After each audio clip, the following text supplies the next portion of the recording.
a Perfect. diagram of fractals. Yeah. It's fun. It's good on Zoom. You know, you need something a little bit bolder and more fun for Zoom meetings. Yeah. Okay, so it's on top of the hour. I would start letting people in. Is that okay? Awesome. Yep. Sounds great. Yep, they're coming in. Okay, enjoy. Thank you.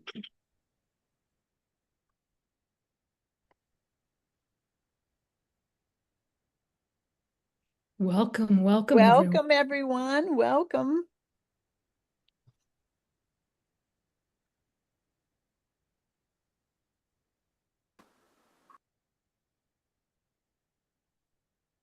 If you'd like to, while we're waiting for everyone to join us, feel free to drop into the chat your name and maybe where you are on the globe in this moment.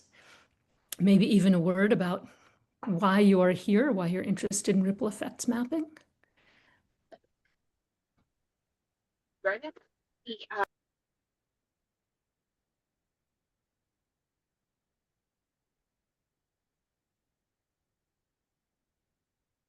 Oh, it's wonderful to see all of you here today. So many. It's great. We're really thrilled.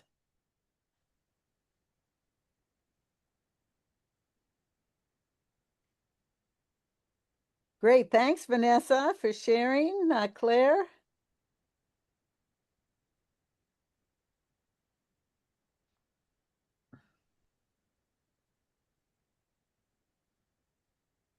I'm really noticing the lovely faces and also some lovely pictures for folks who don't yet have their cameras on. We'd love to see more faces too, if you're willing to take yourself off camera. You'll be in breakout groups soon enough, so we want you to get warmed up and Great. We have people from all be prepared to over. chat. Cameroon, Netherlands, Chicago, Zurich. Wales. Lovely. Such a nice turnout. We appreciate you all taking the time to show up.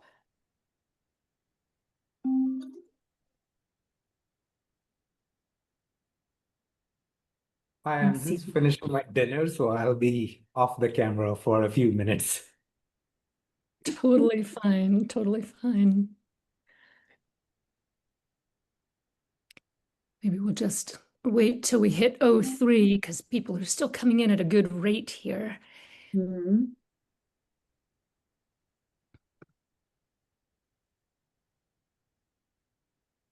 For those of you who've just joined, if you want to drop in the chat a note with just your name and where you find yourself in this moment, and maybe if you have any particular thoughts about REM and why you're here today, we would welcome that.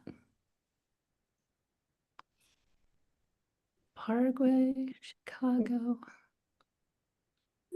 Galore, so nice. Oh, this is terrific. Very fun. All right, well, why don't we get started?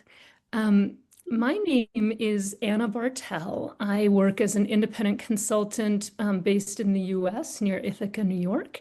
And I am part of this wonderful team here today with June Hawley and Carrie Munn, Adina Clem, and Gemma Buckland. And we wanted to extend our gratitude to the FITO Network for involving us in this wonderful Networks Festival, and to all of you for being here. This group came together because June had some curiosity about ripple effects mapping. I have a deep background in it, and a lot of us, when she mentioned it on LinkedIn, sort of pounced. And so this small group formed as a way to come together to learn more together, in particular around what kinds of magic ripple effects mapping can work for networks.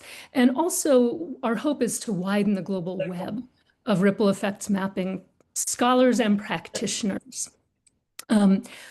By the way, I tend to refer to ripple effects mapping as REM, R-E-M, just for short. So we believe in REM because we know, as you probably do, that some of the most vital results of good work often go unheard in traditional evaluation practices.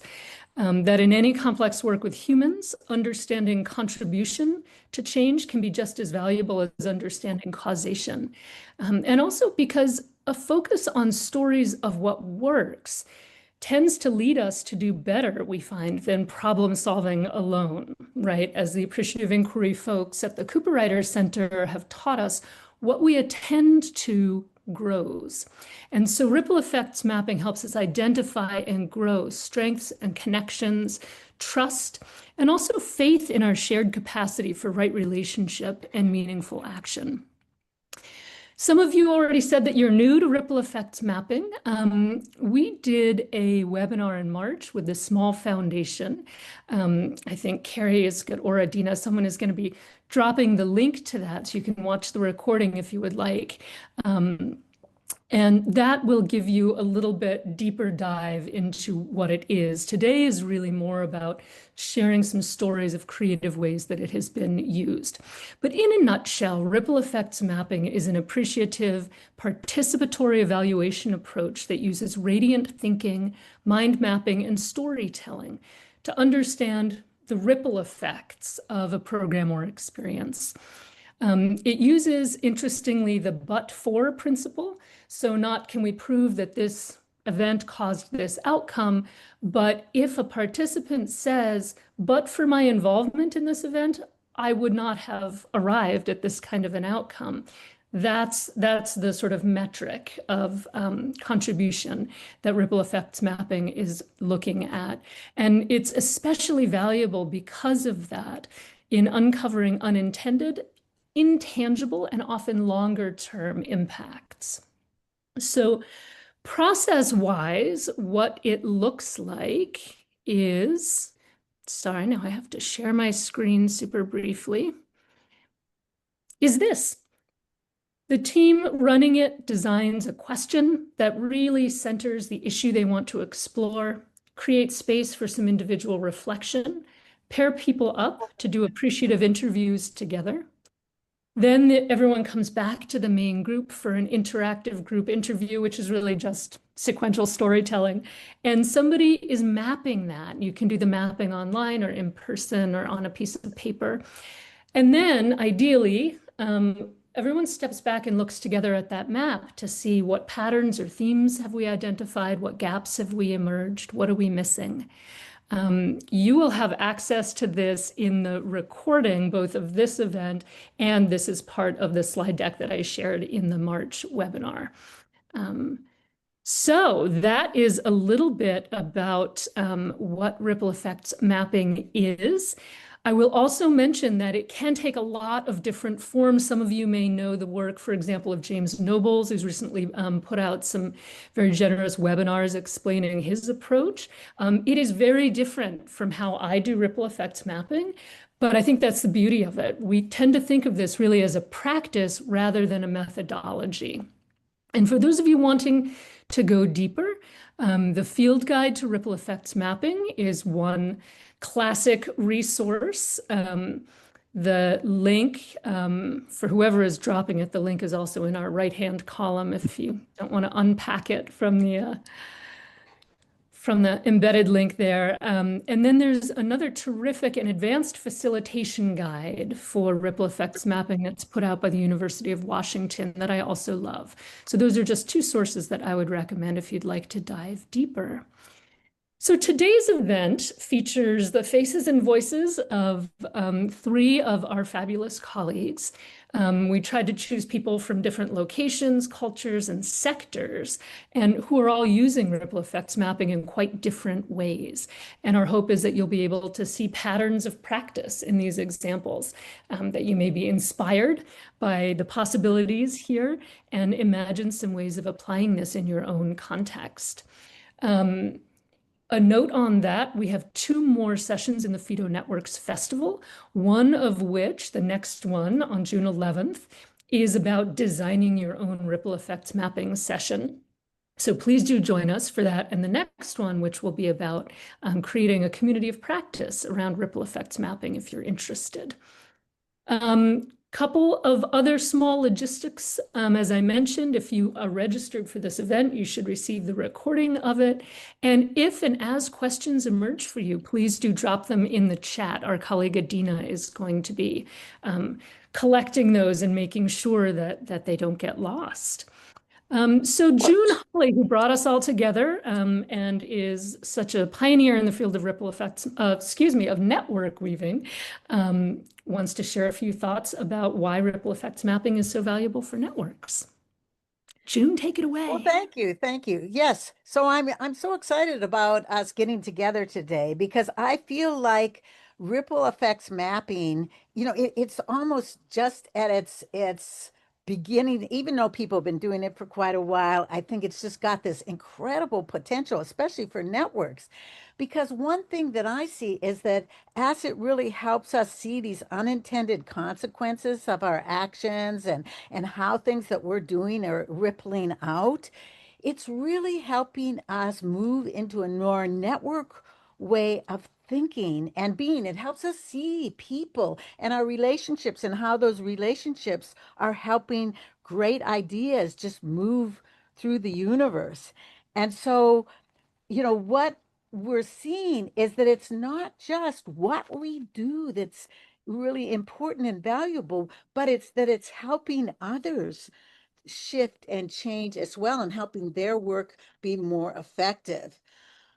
But it's even bigger than that. I mean, one of my favorite physicists, his name's Duncan Watts. You may have heard of him. He wrote a book, 6 Degrees of Separation, whatever.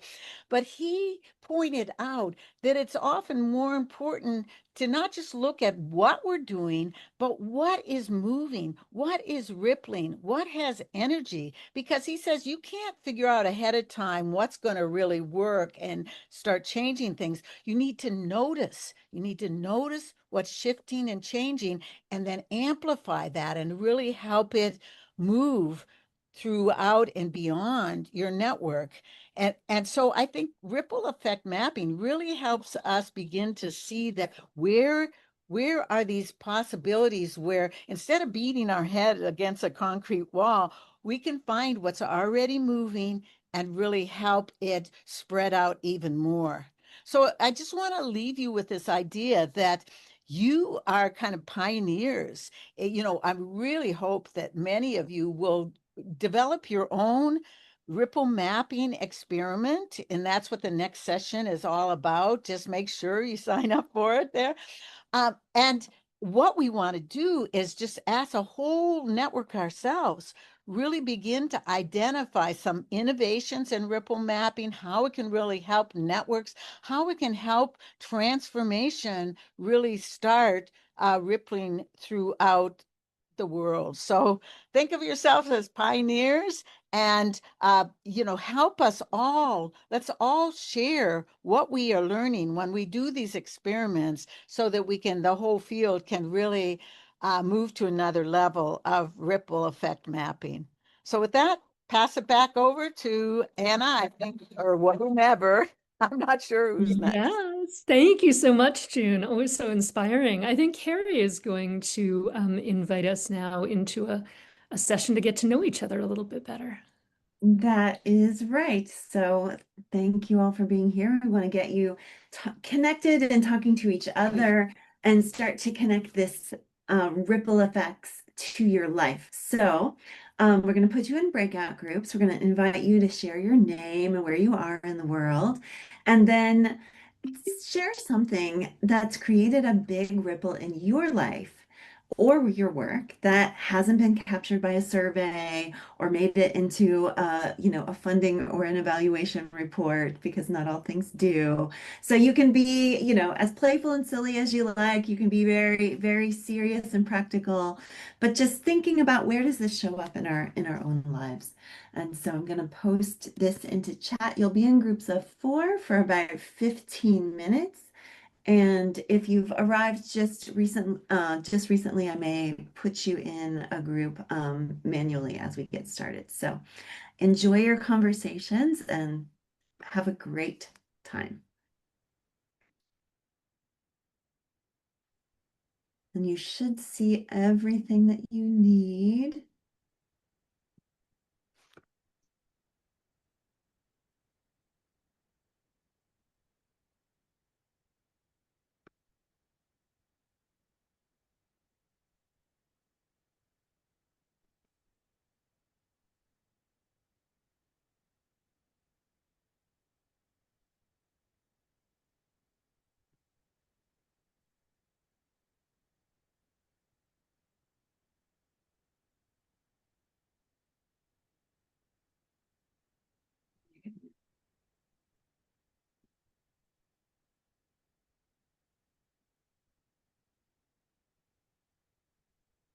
Oh my God, is somebody else helping me assign people to rooms?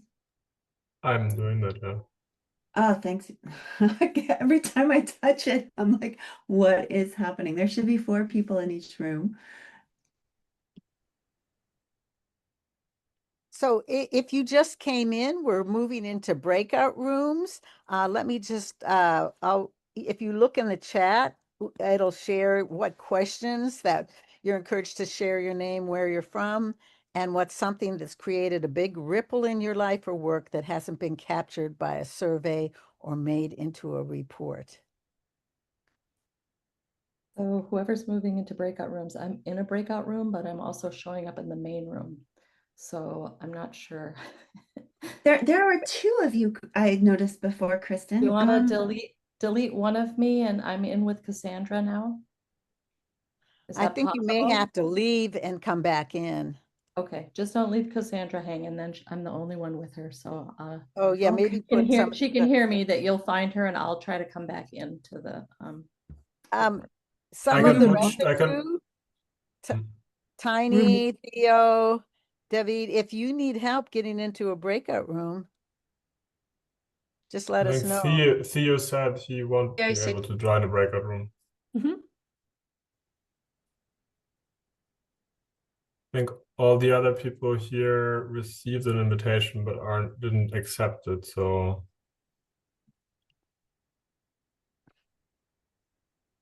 Are they not moving automatically into their rooms? No, no, they have they to have to accept it. accept. So if anyone is here still in the main room who would like to be in a breakout group and hasn't gotten into one yet, please let us know in the chat or just speak up so we can. I Get think you- Cassandra, you came back because yours was empty, right? Can I assign you to another one, Cassandra? But Kristen's going to be coming back, but Yeah. We still have several rooms with just 3, so there's room for more people in them. Okay. see, another Kristen wants to come in. Maybe we don't let. I just let her in. No, that Yeah, but I was don't at let the the second. don't let the second. Now we have. Oh, sorry. Now we have 2 that Kristens was not again. helpful. Shall we can exclude one, Kristen. Hang on. How do we do Yeah. that? Put the other Kristen in the waiting room. Oh, Where is Linnea, that? you're here. Hi, Gemma, Linnea. welcome. Hi, so sorry. I don't know what happened. I was trying to get on a Zoom link. Does everybody have a Where's the couple second people in their Kristen? room? Yeah, I think now, Kristen's yeah. gone Oh, into so room did you see the 3. message from Linnea? She's on a train. Yeah. Oh, okay. Oh, yes, just, yeah, it's fine for you to stay. Linnea, speaking of networks, is how I met Jan, who is one of our panelists today, because he was a part of a ripple effects mapping training that a colleague and I did with Linnea's Global Partnership for Social Accountability, which is a World Bank fund. So we had lots of interesting people join us from all over the globe, and very excited that I got to meet Jan that way. Now, one little trick I do is that I take a screenshot of everybody who is attending this, and then I'm going to try to connect with them on LinkedIn. Good So you idea. might want to do that. You just take a screenshot And then, we know who, I mean, there's other ways, I'm sure that we have a list of everybody who's attended, but for me, it's a real easy way. Then I have a picture in some of the cases of the person, and then kind of easier for me to find them on LinkedIn sometimes. So Love Good that. plan. Excellent network weaving, June. yeah. It's like you're a pro. A great tip. It's like I've been doing this a few years. Only 45 years. Wow. Awesome. That is awesome. Anna, would you like the advanced guide to be shared in the chat as well? Because right now we just shared the field guide.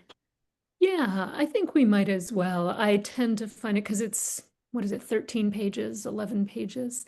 And it's a very handy, it includes like an actual script and essentially agenda for how to run a session.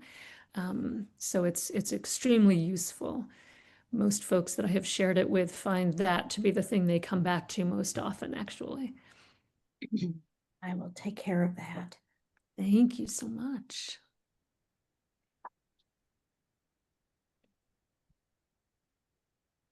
Did any of you have answers to the breakout room question that you wanted to share? An event or something that caused a big ripple in your life? I can share one.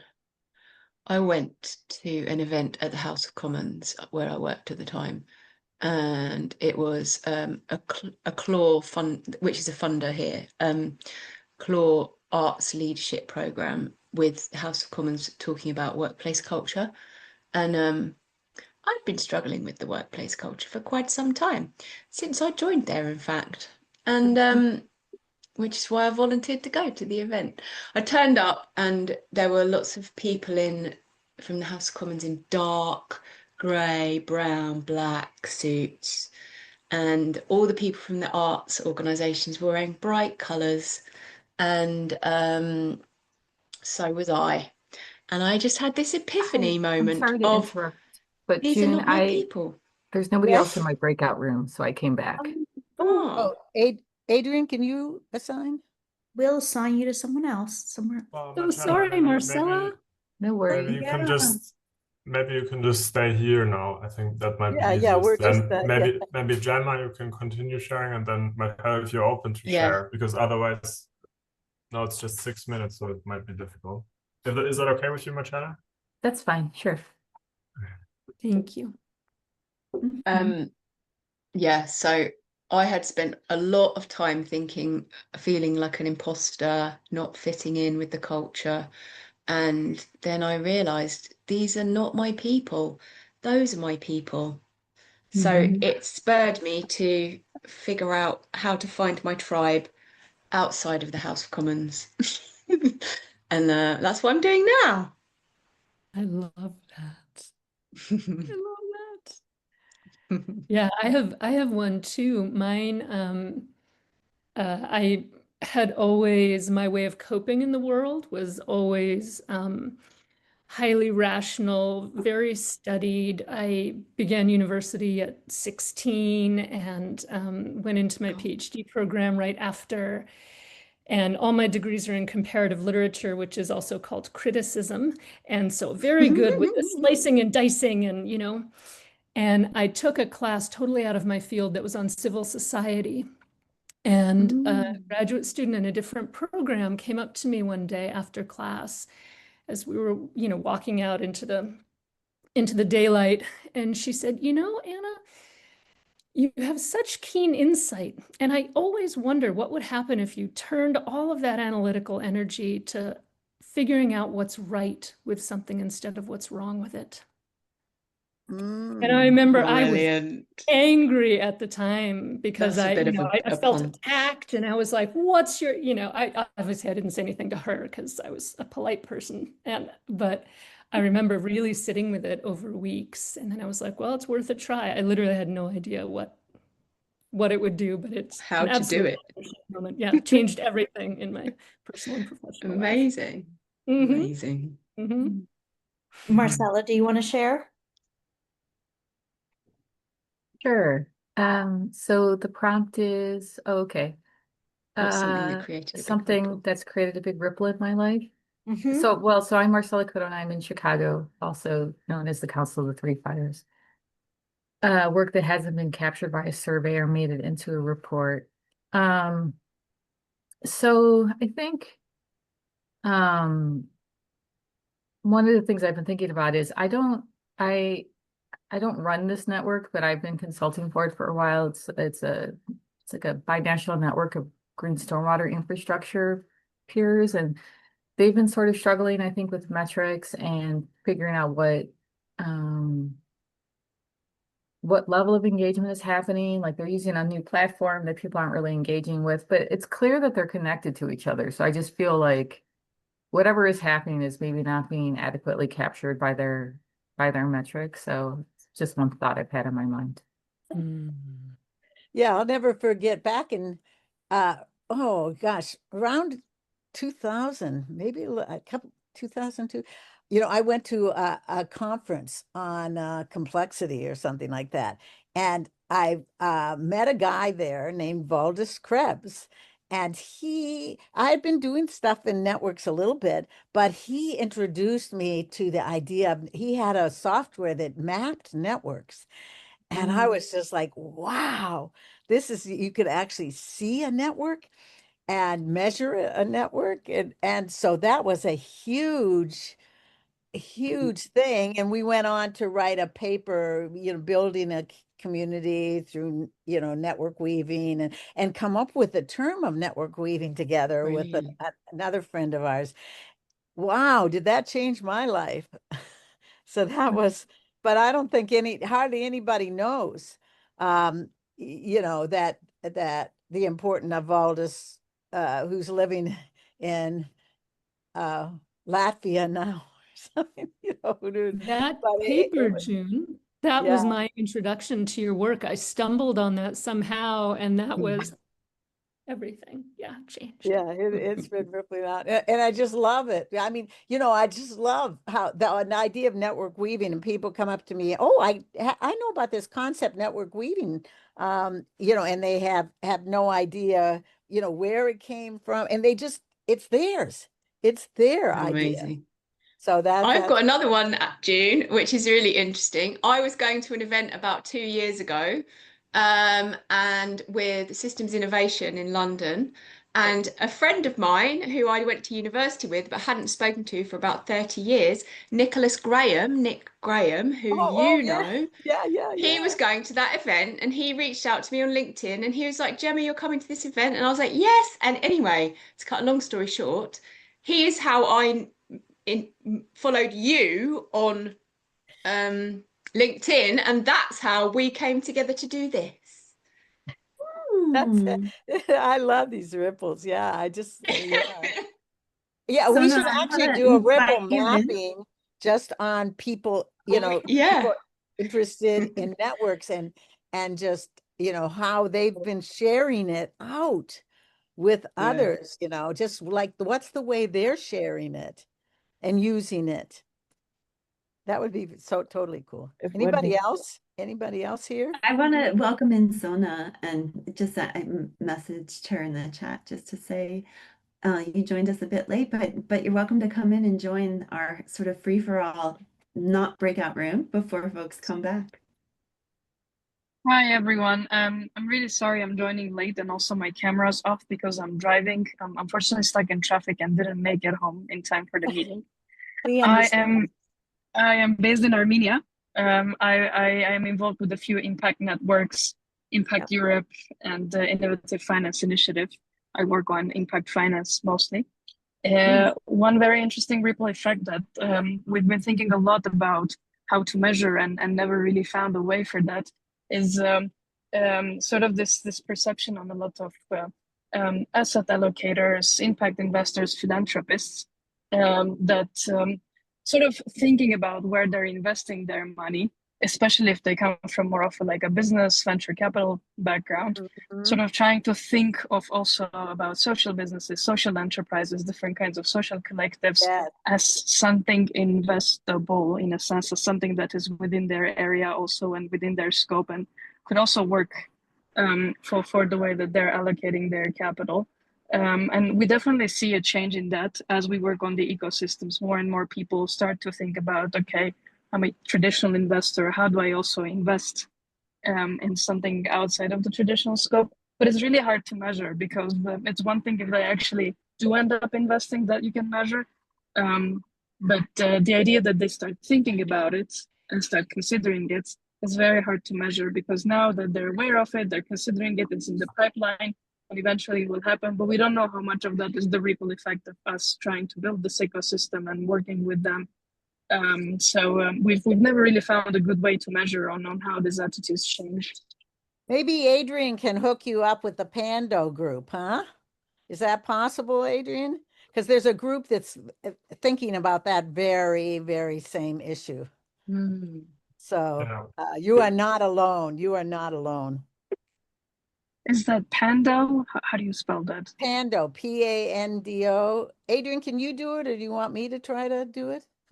Well, so for anybody who is interested in shifting philanthropy and funding, we're after the festival in July and August, we're going to have a series of open events on shifting philanthropy and funding. I think the easiest might be to join there. So anybody who's interested in that topic, just stay posted within FITO and then you can join there. I think that's the easiest entry point. And Sounds Daniel's- amazing. Thank you. That's so exciting. Yay. Carrie, onward to the panel, or did you have a... Onward to the panel. I just want to say thanks for everyone for all of your sharing and your patience while we got the breakout groups set up. There's a big flux in participation, but I hope you had really lovely conversations. Awesome. Thank you so much. And if you want to share a little bit about just anything that you learned that was particularly interested, please share it in the chat. We'd love to hear what your breakout rooms were all about. Thank you. So we did want to make sure to get you to the beating heart of this session today, which is the stories of our three panelists.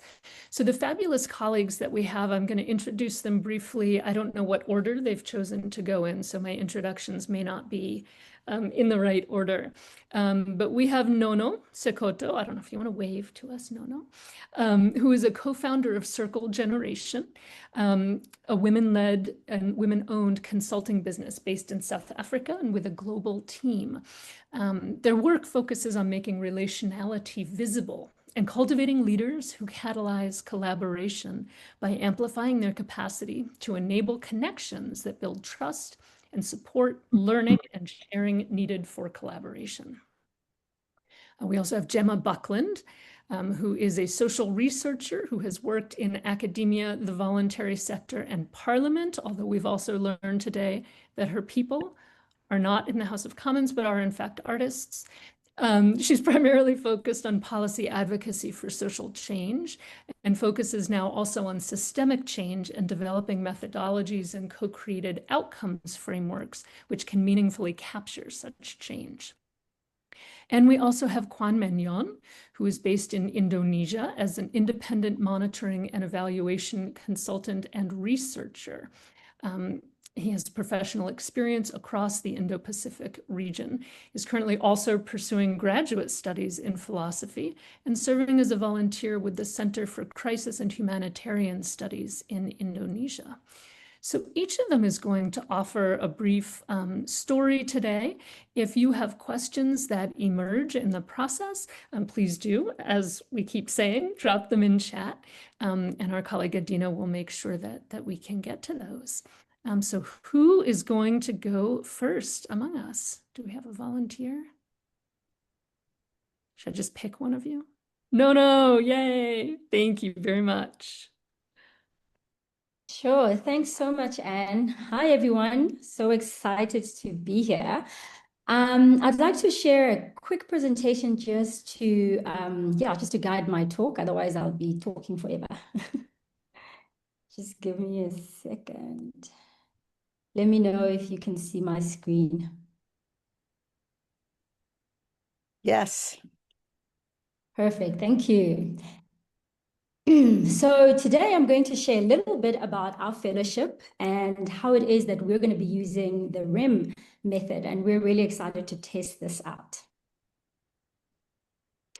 So a little bit about this fellowship. So as you can imagine, as Circle Generation, as we mentioned, as Anna mentioned, we are really focused in making sure that relational work is visible, and we cultivate leaders who are catalyzing collaboration.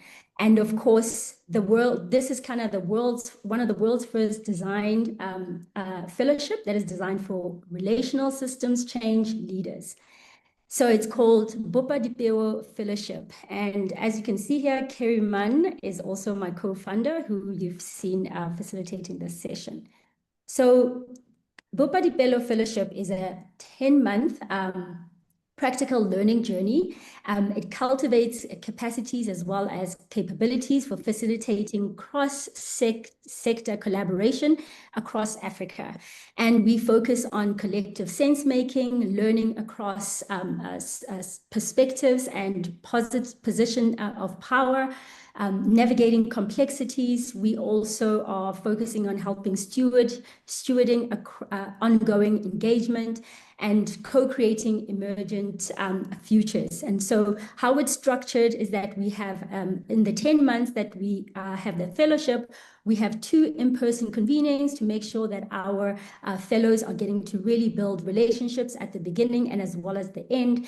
And throughout the 7 months in between, we are having online, a mixture of online workshops, peer learnings, guided calls, as well as time with advisors who are expertise with specific topics. And of course, we also are making time for community practice dialogues over the time. And so, finding our way in this complexity of, changing world really requires, as we would know, leaders who hold spaces for people to shape futures together.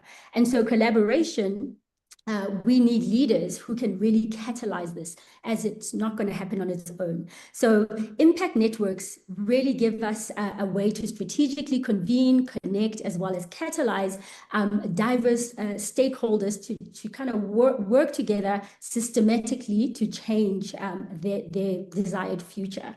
And so network leaders who are doing this work need to design interconnections to transform fragmented efforts within this, connective tissue that is capable of coordinated actions. And so our theory of change really wants us to understand how change and impact unfolds, and this is kind of how it looks like. We are cultivating trust and relationality while engaging in hands-on learning which weaves inner capacities with our capabilities to activate collective growth through the individual fellows. And they would then take their learnings through understanding these in-person convenings, through their monthly workshops, through their peer mentoring calls and coaching, and so that they can be able to create deep relational attunement, which is very personal for them as well as interconnected, so that they're able to translate that into their work. And so that these capable leaders are the ones who will be able to amplify impact through the networks and their work, ensuring that they're elevating the value of collaboration and normalizing relational practices for systems change worldwide. And so why we are interested in using RIM is for these 4 pathways that we can see. We will obviously be targeting the fellowship as individuals who will then be connecting and building relationships through their peers. And as they are building their connections, they will also then share out with their peers in their colleagues and at their work, as well as maybe even junior colleagues that they work with in their networks and their organization. And hopefully, as that work gets normalized, it can then reach out into the field which they are working in and their ecosystem. And so since REM is a relational way of working, it really fits well with the approach of building the capacity for leaders to catalyze that collaboration. And so the learning questions that we have at the top of our mind is that since this is our very first year of piloting the fellowship, it's particularly important to surface consequences of this fellowship. So especially the unplanned aspects that we didn't know would really happen and we couldn't really have imagined possible. There's also other methods in our holistic evaluation that will tell us about what really works and what is working and how it's working. And so we want to use RIM to show us what the fellowship's experience has helped set in motion in these fellows as they go out into the world. And so what this is really for us to be able to show this data to our current fellows so that they can see their journeys and really attest to that. We also want to touch future fellows as well, so that they can also be part of this program.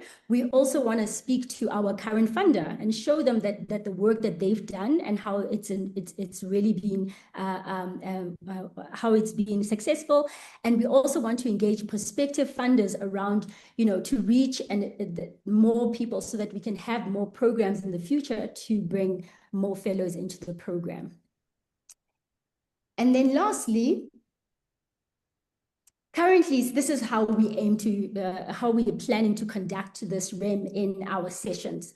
So we're going to be meeting for our last convening next month in Nairobi. And so what we want to do is use it in conjunction with the surveys that we will be putting up together. And one of them is the most significant change, which then reflects, inner capacities that have really grown with these leaders. And then REM will be focusing on the ripple effects of capacities and tools that have been used in their practices, and hopefully see how that has translated into the work. And so we want to make sure that we have group dialogue that is centering these three questions. And that is similar to kind of like what June said earlier, or I think it was Anne. How can you share, what can you share about how you've learned to apply network practice in service of your bigger vision for your work? And how can you now imagine building in your community in the next 5 years? And so, and another one would be which lessons or tools or practices from the fellowship that have really helped you to carry this forward. And that's all I have for today. Thank you so much. Thank you so much, Nono. Yay! I saw a few questions in the chat. I think, remind me, organizing team, did we decide to just go one presentation? Okay, great, after the other. And so we will have space for discussion after all three of them. Jan, would you like to go next? I think Gemma opted for the last place, if that's okay. Yes, thank you so much. Beautiful. Thank you. I also prepare slides. Let me share my screen first. Sorry.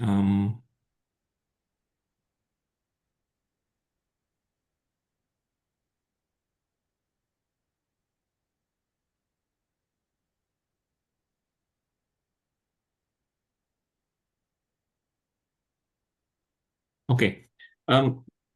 Good evening. Or good morning, wherever you are. I'm really glad to be here.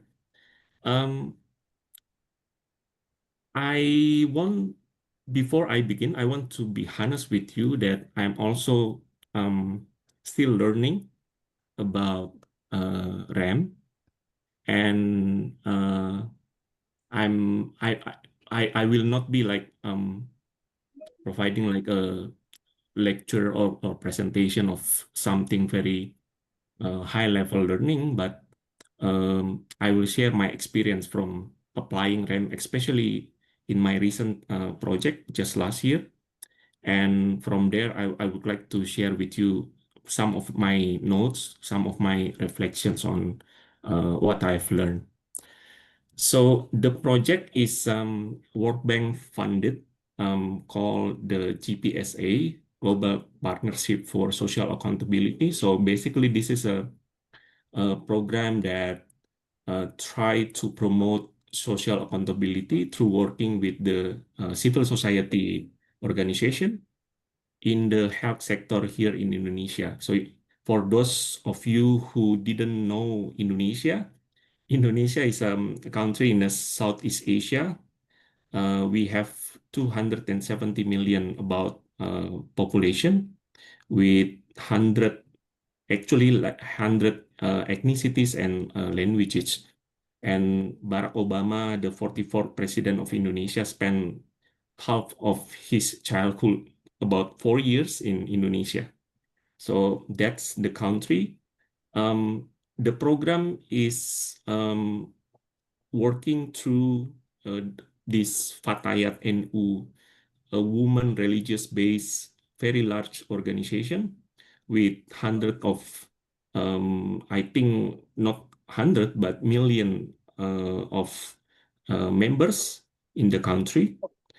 And they work through in 5 provinces in 8 districts or city in Indonesia for 3-4 years, trying to influence the service provider, the government agencies, and basically working with the communities at the levels of not only cities but also villages to try to improve their involvement of communities in terms of um, increasing universal health coverage, increasing the quality of health, and try to really influence the service or supply side of the service.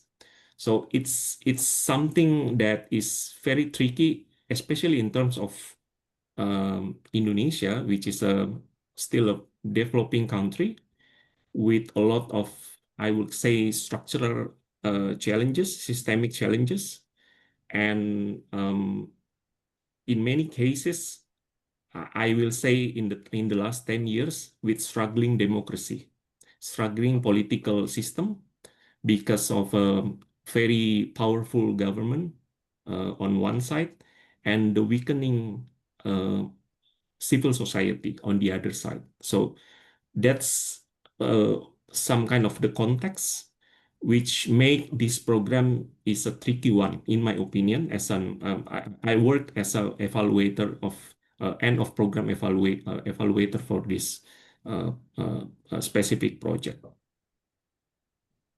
So the way I see RAM in my reflection, and this is something that I share, I think, with the World Bank staff, which like coordinating this evaluation project. The first one is to see RAM as a method, as a participatory method, which is a very good method because of the participation or the participatory what you call it aspect of the of RAM, in which participants can define the concept and direction of discussion. If you set up this RAM group discussion session with the people, we expect them to involve strongly in defining the discussion. And this, we use a lot of visuals tools. We try to visualize what people say. We facilitate the process and make sure that people can see, people can contribute in the process.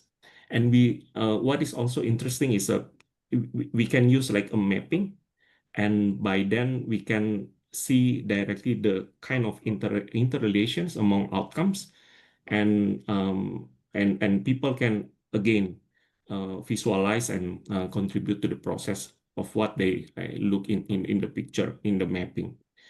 But the second aspect or the second way or approach to see RAM, in my opinion, is also as a lens or direction of inquiry.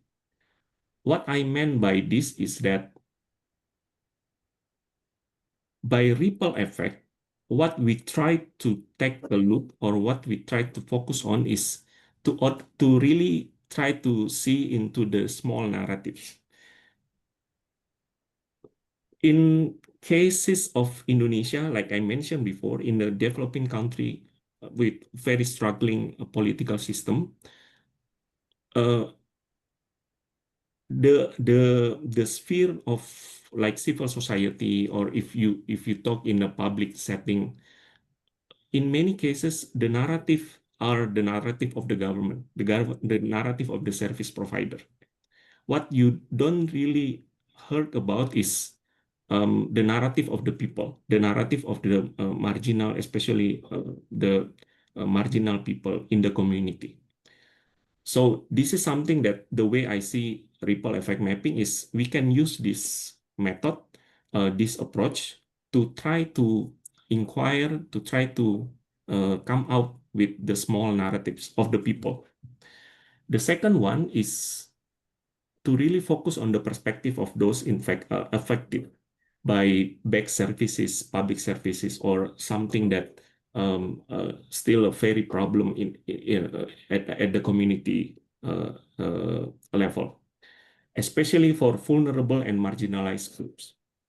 And the second aspects that I see we can focus on is also about to try to focus on the structural reasons or structural dimensions. What's behind conditions, what's behind actions, relationship, or results. In if we look into REM as this distinctive ways of looking into the problem, I think we will find it a very useful method. In practice, what we do is when we use REM is we combine this with a theory-based evaluation method, which is a process tracing. So this is basically what we have in the process. We set the REM session at the beginning of the evaluation to try to understand and to try to kind of revise and make sure that we have a solid theory of change, from which we can build our process of collecting more data to understand what changes have been happened because of the program. And from that point, we can we use process tracing method to kind of validate or to try to find evidence of the hypothesis that we made. This is something that I think very useful in my experience to use REM in addition to a theory-based evaluation. I would like to hear from you in our next Q&A process if you think this is something that can be useful in your situation or cases. And the other aspect that I found also interesting is that for REM to be useful, the most important thing also is to try to formulate good questions for the process. Whatever group session that you prepare, mapping or tools that you will use, it will also be only be effective if you can ask a very good questions. And this is something that you have to develop with the program team. You have to develop with basically the implementer of the program to make sure that we ask the right questions to the people. And I found out, in addition to combine the REM with theory-based evaluation, to also use some sort of discourse analysis using frequencies, using very simple statistical descriptive statistics to find, for example, how frequent does certain words emerge or people mention about certain words. That could also be useful, because if you set the process as a participatory process, let people free to express their experience, we will find this very useful. That's our experience in the process. My last point is I would like to again highlight how ripple effect mapping can also be very useful in addition as a not only as a method, but as a lens to understand any issues. To focus on small narratives. The second one is to focus on those affected by the program. And the third one is to focus on the to understand the structural reasons behind what people say or mention in the discussions.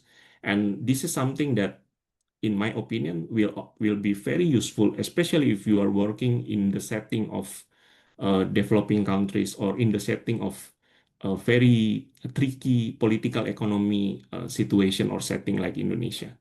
I'll stop there and thank you so much. I look forward to hear from you in the discussion. Thank you so much, Jan. This is really helpful. Yes, you're unpacking this in ways that when you have a chance to look at the chat, you will see you're causing a lot of exciting new thinking. All right, Gemma, thank you so much. I know you've got 2 really hard acts to follow here, but I know you're awesome. I have, but I think they're complementary. I'm just trying to sort my screen out. Just bear with me just a second. How do I? Oh, hold on. That means I'm not sharing right now. Is that right? Am I still sharing? Am I still sharing? Okay. We Cool. can see your screen, yeah. However, I can't see my screen. Oh, hang on. What's that?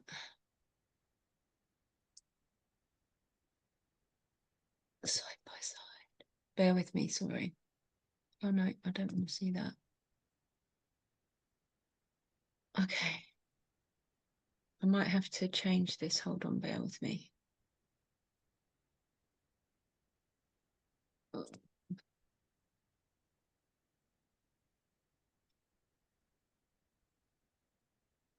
I'm going to have to share that, I think, so that I can also see another part of my screen. Does that work? Is it big enough? Is that working? Mm-hmm. Okay. Maybe So make it a I'm little wider, I can make it a little wider. Pull the sides. I'm just trying to hold on. I've also got a notes page. Not to just widen your window a little. Yeah, I'm just trying to also put it. Hold on. Right. Bear with me. Bear with me. Hold on a second. Sorry. Yeah. Okay, that's good. Just need to go up with this then.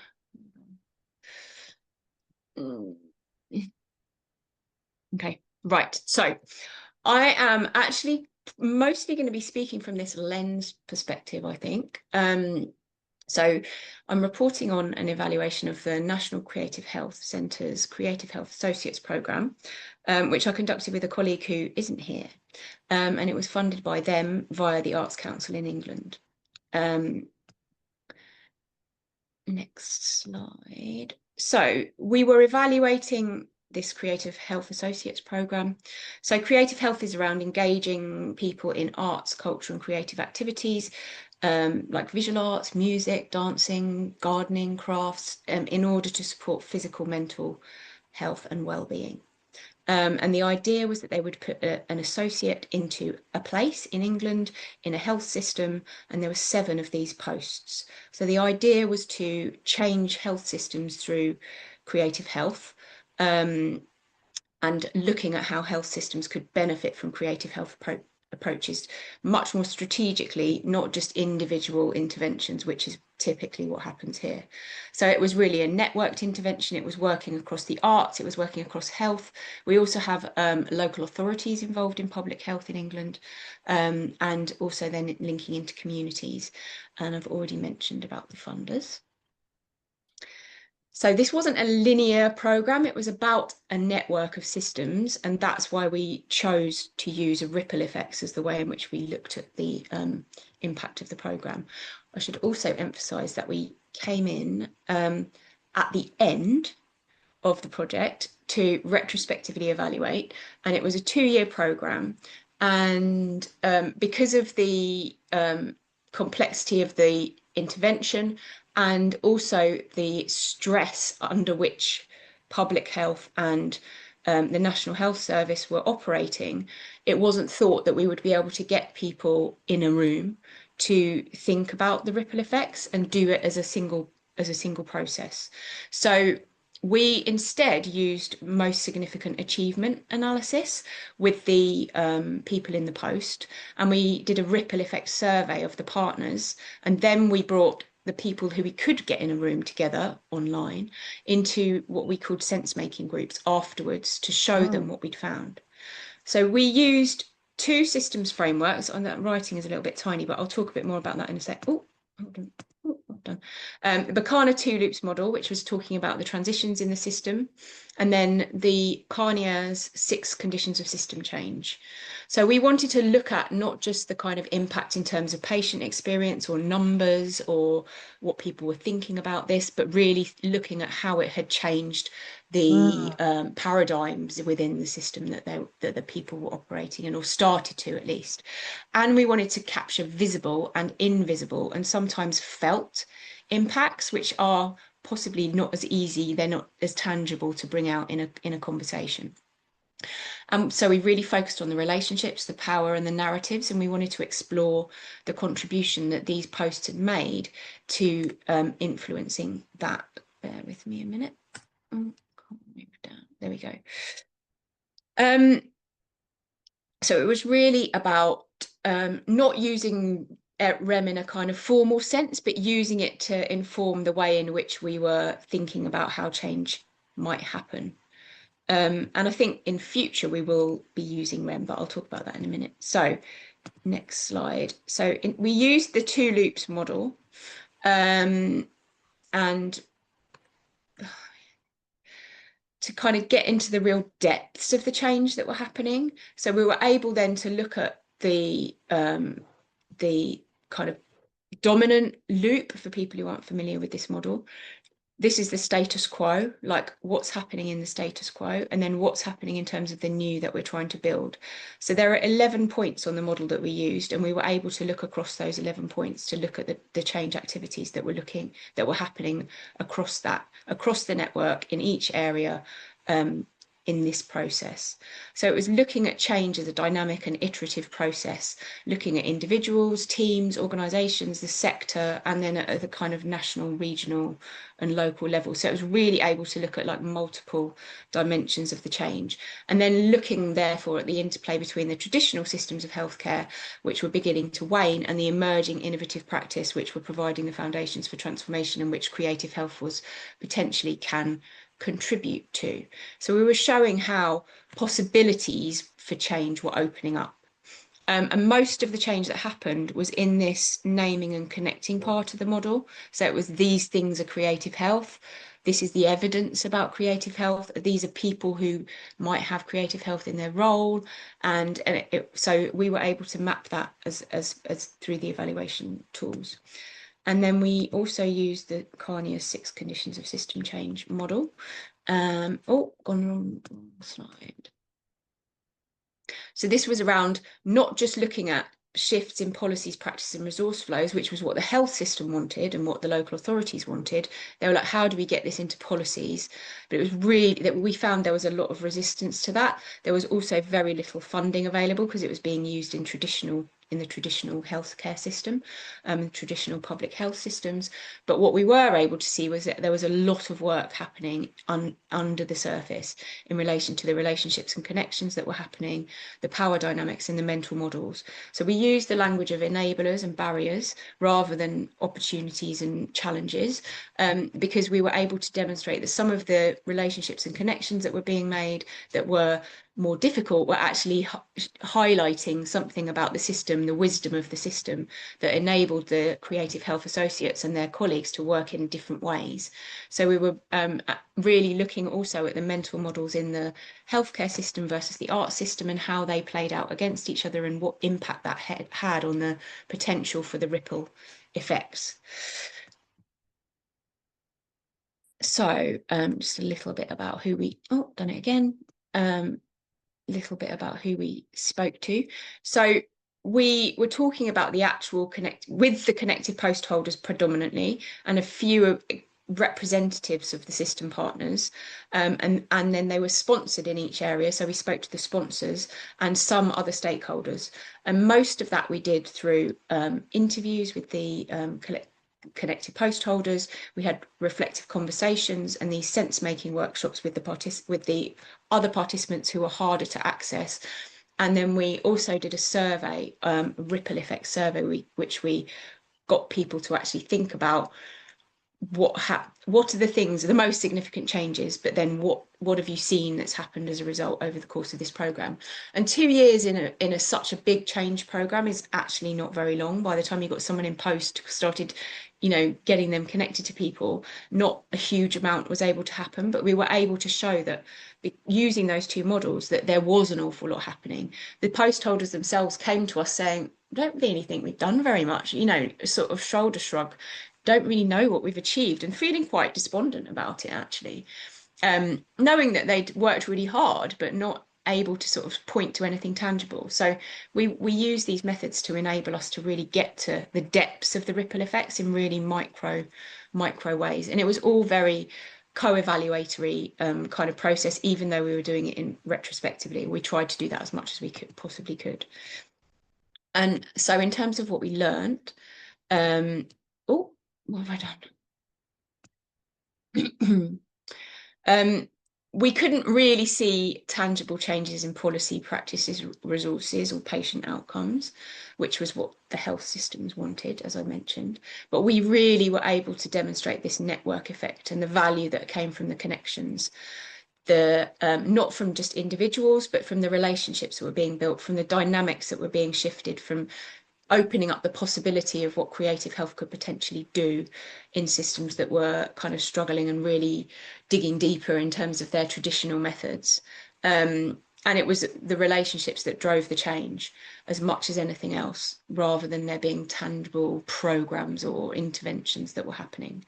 And that invisible change is really critical. We were able to demonstrate the shifts in the mindset and the language, and the increased confidence and legitimacy that people had around the concept of creative health, the evidence of creative health, and the staff who were parachuted in from the arts industries into health, feeling very much like fish out of water, not feeling as though they had the credibility to really have an impact. But we were showing how they were able to see these kind of early signals in the system change. Strategic conversations, some collaborations that were starting to emerge. So I'm thinking, if we, in a ripple effect mapping scenario, if that was the methodology purely that we'd applied, you would be getting small shifts, but you wouldn't be able to see anything really concrete. And so that's where we were trying to kind of aim. So with the learning, we were able to create visual systems maps, which communicated this complexity, which enabled the emergence to be illustrated very visually, the decline that was happening in the old system, and the range of activities that could start to, or were starting to, ripple into more systematic change. And that has informed the development of the programme and how it's subsequently being scaled. We also were able to then feed that back to the participants, the people in the health systems and the local authority systems, and the post holders themselves, and the organisation that had been hosting these positions and supporting them, to show what really deep impact they were starting to have, and then to articulate the value of that to the funders and the policymakers. So it was able to create a much stronger narrative about creative health, which the government is now interested in, this kind of system level influence that could start to happen with these sponsored posts.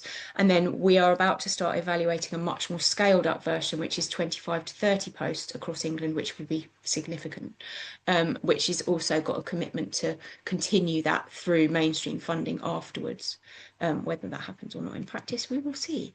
So we were really pleased with this. Was completely experimental. I'm a researcher by background, and I also am interested in how do we shift things through networks, and that's what I'm trying to do in justice systems. But I came across this opportunity and worked with somebody else to do it, And we were really pleased with how it was complicated. I'm not going to tell you, the analysis was incredibly complicated, but the impact of it has been really important. And that intangible change in particular, the felt sense and the kind of, well, we've spoken to these people and those people and those people, but actually, you know, nothing much has come from it yet. And that the time that is needed in order to kind of reflect and iterate these kinds of really deep system change programs, I think is a challenge, because and the speed at which funders and government, etc., want to see an impact. And also the common problem of attribution versus contribution. But as a network, we were able to show that this was what was happening. We were also really surprised to see how deep the mindset shift was that was being demonstrated, and the power of a kind of peer learning model where people are sharing their experiences of doing this in multiple different places and spaces. And how much the ripple effects went beyond the program boundaries. And in terms of our reflections on what this offers, we think that you need methods that can see beneath the surface if you want to really deeply evidence systemic change in networks, and that traditional evaluation methods are a part of that tool, but insufficient for mapping, and that really visual mapping and system mapping is really powerful. Relationships are a hugely core infrastructure, and that the evaluation itself can support change and helping systems to see themselves. And so we'll be working as learning partners as part of the next iteration of the programme. And we're proposing that we use REM as part of a real-time analysis that feeds into that alongside the two loops and the iceberg frameworks. And there are some links here which I'll pop into the chat of the reports if you want to look in more details. We go into a lot of detail. And then there's my email address if you want to get in touch. Thank you so much, Gemma. Wow, my mind is reeling and the chat is overflowing. Many thanks to Nono and Jan and Gemma for these powerful and illuminating presentations. We have a little bit of time still for Q&A, so I'm going to turn it over to Carrie and Adina. Thank you. Great. Well, first, as part of our transition, we want to do something just to bring us back to our bodies. And I want to invite you all to show your hands to the screen and turn on your camera if you're in a place. And now take your hands and move them just to the left of your screen. And on the count of 3, we're going to do this 3 times. We're going to make a wave with our hands from the left to the right. So we become, no matter where you are in the screen, one ripple effect connected to the others on your screen. So follow me. 1, 2, 3. And again. And again. So I saw everybody connected, just like we were in a football stadium. So thank you for playing. And now I want to invite you into, thoughts on and questions on what you've heard. As Anna said at the beginning, this is very much a practice. It's very much an edge practice at the moment. So there are a lot of different ways to apply this and to experiment with this. And I also want to bring in Adina, who's been moderating the chat for us on the back end. And do you have any questions that you want to lift up right from the start, Adina? Well, there was fabulous conversation happening in the chat, but I think 2 general questions that came up that would be really helpful for us to just have the opportunity to discuss is, one, so many people in this space who are familiar with networks are very familiar with social network analysis. And so there's a question of how is REM contributing above and beyond it, or differently, or in conjunction with social network analysis. One feels more quantitative, the other might be more qualitative. And also, how does REM compare with Cinefin in terms of story or interview processes? So that's the first one. And I'll come back to the second one after we take a few moments with that one. Great. So I'm going to, of course, invite Anna, to speak to this, to the extent that you have experience, and anyone else in the space, if you have experience or thoughts about the comparison of these two, please jump in, because this is a collective learning space, not just one full of experts. Well, I will just say, I have not used, I've heard it pronounced differently, Cynefin or Cynefin, but who knows how it's actually. Some of you on here definitely do. It's not something that I have used, but I will say that in my own practice and in the teaching that I do, and coaching, training, whatever, around ripple effects mapping, I am constantly hearing, as several of you have noted in the chat, oh, this is a lot like, you know, X. And so I'm hoping that someone is going to, if they haven't already, draw the Venn diagram of all of these different sort of approaches. When I look at how James Nobles uses it, for example, I see participatory impact pathways analysis, which is a very different beast. But and Kristen mentioned story circles, which have a huge amount of similarity. So in terms of detailed analysis, we can talk later about what that mapping looks like. But I am curious if others have direct experience in comparison of those. Oh, thank you, Danny, for your coaching and pronunciation.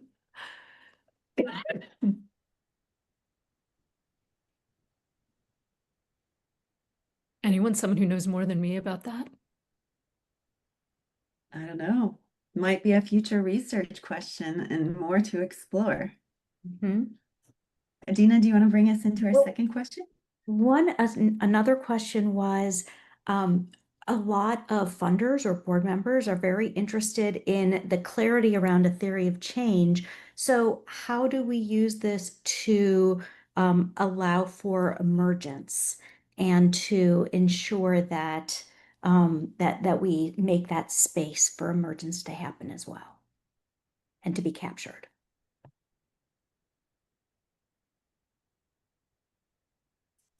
I'm happy to jump in again super briefly. My answer to this is just that emergence happens. The hard sell in my experience is to say we aren't going to posit a theory of change. We aren't going to use more conventional, perhaps more legible evaluation approaches. Those things set people on edge. But to follow the rules, to play the game, and to say we are very attuned to emergence. We know it will happen. And this is how we are going to attempt to harvest that learning and track that emergence. So that's why we often say ripple effects mapping is a great companion, at least at this point, until funders are perhaps better trained.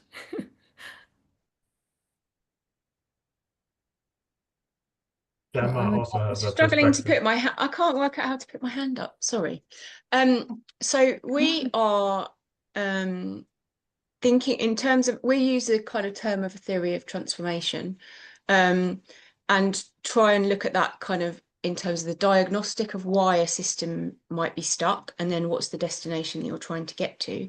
But then also look at systems change as an outcome, a process and a practice. So what are the system patterns that we want to shift?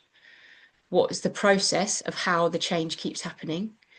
And then what's the practice? How are the change makers showing up in order to affect that change, as a kind of nested model of places across which you can, or themes across which you can capture the data and the ripple effects. Does that make sense? I can share a diagram that might help as well, that comes from the School of System Change. But that's the theory of transformation kind of model, that we are a kind of layered model that enables for emergence, and the two loops obviously help support to show that emergence in terms of what's the system of destination that you're kind of looking at, what's the nature of the system that you're in right now, and then how do you describe the emerging system that you're trying to stimulate through these multiple kind of points, leverage points.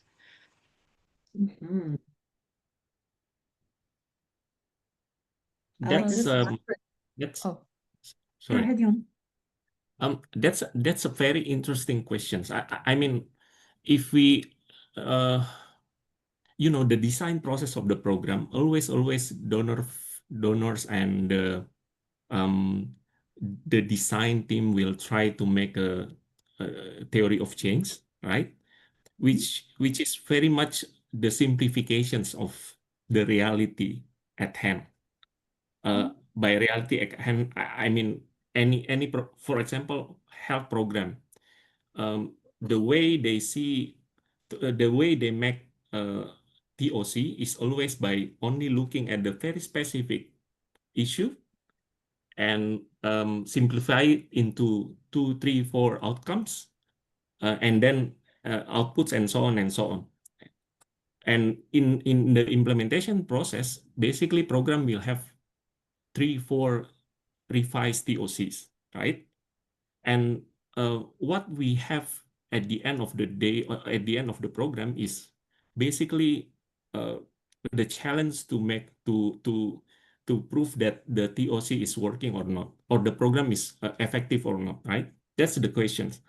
So my point is there is always this distance between funders, what funders are and the program implementers are thinking about the problems, and the way the affected communities or the people, especially the marginal people, the very of the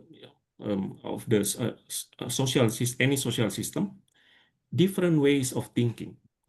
And in my opinion, if we can use any participatory method like RAM, like ripple effect mapping, well, we can try to shorten this distance, these gaps of way of thinking about what actually has been changed or happened during over the course of the program implementation. So that's I will say it's very it could be very useful by listening and try to use this method or whatever method if you like, always to bridging this distance. Thank you, Jan. I think many of us here are very familiar with that distance and the tension that it creates. Kristen, I see your hand up, and I want to invite you in, and then also note that at 25 after, we're going to have to transition. So you may be our last commenter, or we may have time for one or two more. Yeah, well, this is exciting that it's like the first session of a number of REM sessions. So we'll probably find each other and then have a little offline chat. But I guess the thing that I'm thinking about is any work that I've done that is involved in complex initiatives, and networks would be any of that, always has to build in some kind of clear educating the funder and the decision makers about both of those realities, that things are going to emerge, that we can't hold things too tightly. So like by the end of the design, people should be smarter about change and complexity and evaluation, because theories of change are very important, but they are not the only thing. We live in a much more dynamical world. And I think while there's many fabulous methods that we could use, either as people who are building capacity or focusing on learning or evaluating, and those are slightly different roles, actually, we also have to really think about the burden. So what's the burden on the people that you're asking to do this? So yeah, I think it's a really exciting session. So I'll end with that. I'm going to jump in super briefly because you mentioned the burden. Part of the beauty of ripple effects mapping is how celebratory it can feel. It generates pride and joy, and there's a whole different vibe that comes from it. So it's often very well suited to sort of, alumni reunion types of things after programs. And so in that sense, it can help combat sort of the burdensome nature of traditional evaluation. Oh, I feel like thank you. Saira also made an important point in the chat. I don't know, Saira, if you want to share a bit more. Okay. I just put down that there's a discernment that's needed around what systemic evolution versus actual systems change is. And for those of us who are like kind of coming in from an awareness of indigeneity in the way we understand knowledge production, right? That we're looking for something deeper. And you can map systems and evolve them, in which case you're not actually addressing the imposition that is here. And I think, both Wheatley and Senge both have kind of skirted around that and really have been very crafty over the years to not fully take that on.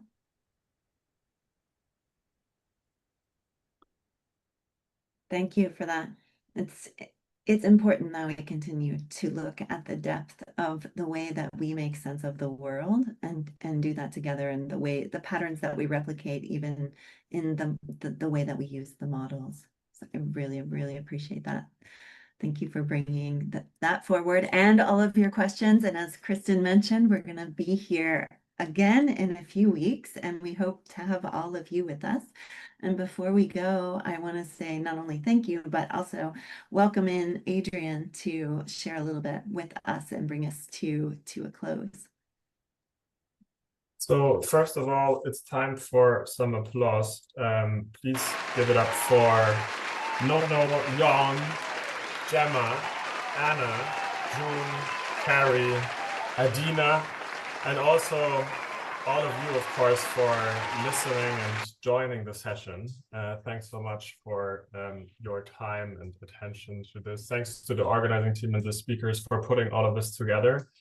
And just a little bit more context about the festival before I'll let you get off the hook and go on about your days. So we're doing this, I think, the third time at this moment, the Networks Festival.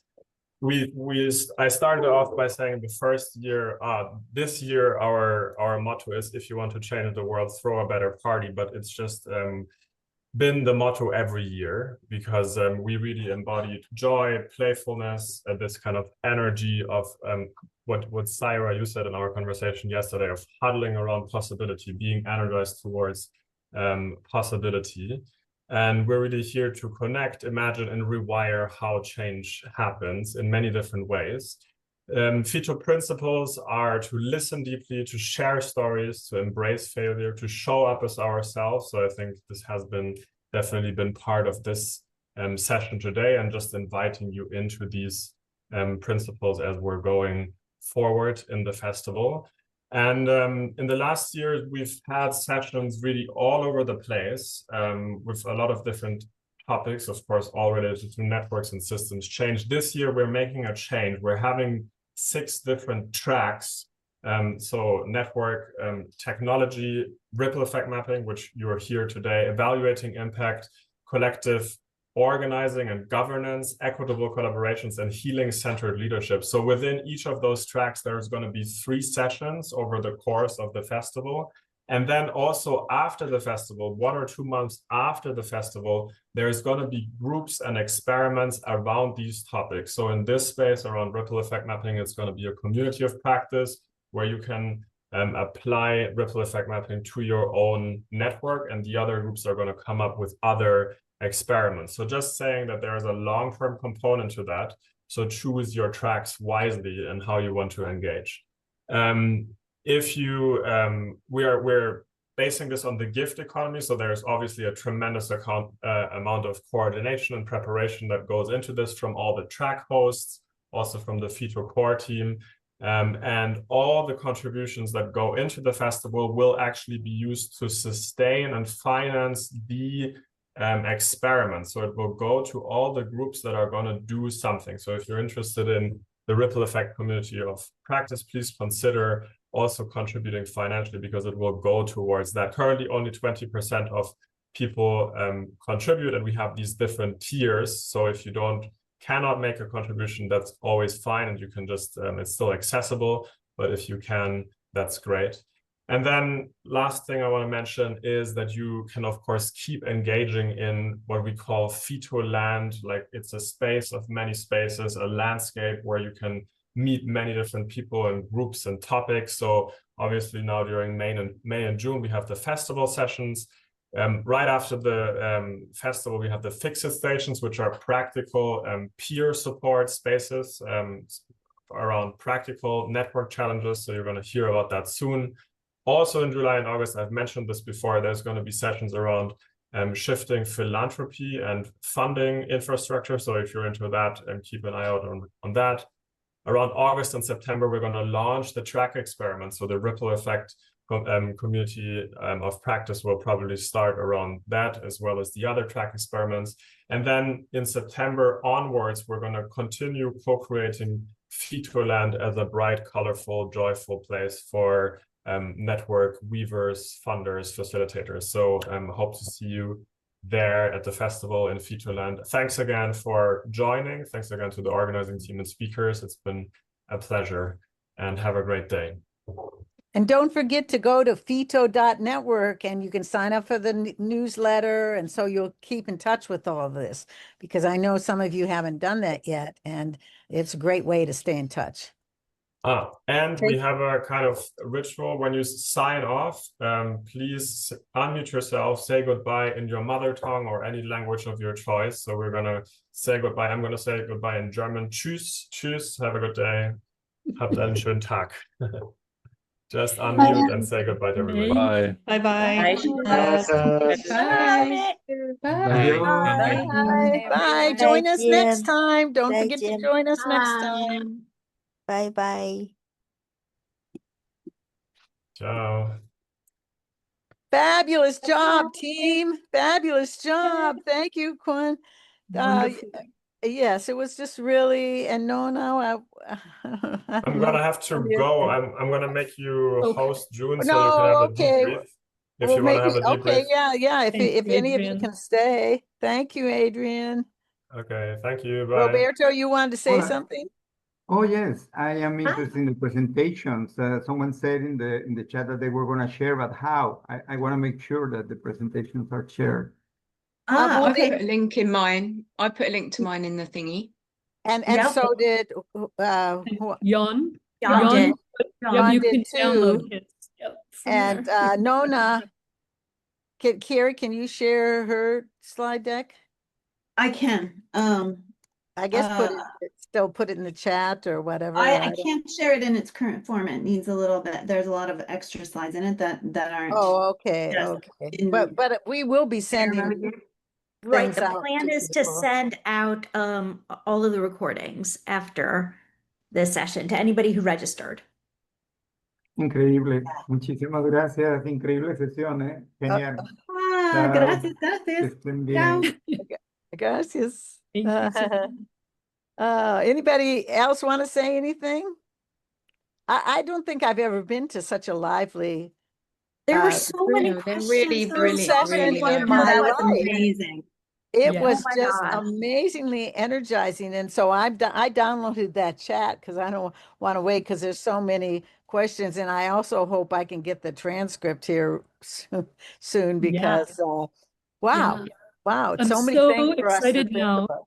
Yeah, for the community of practice. I'm so excited about what this promises.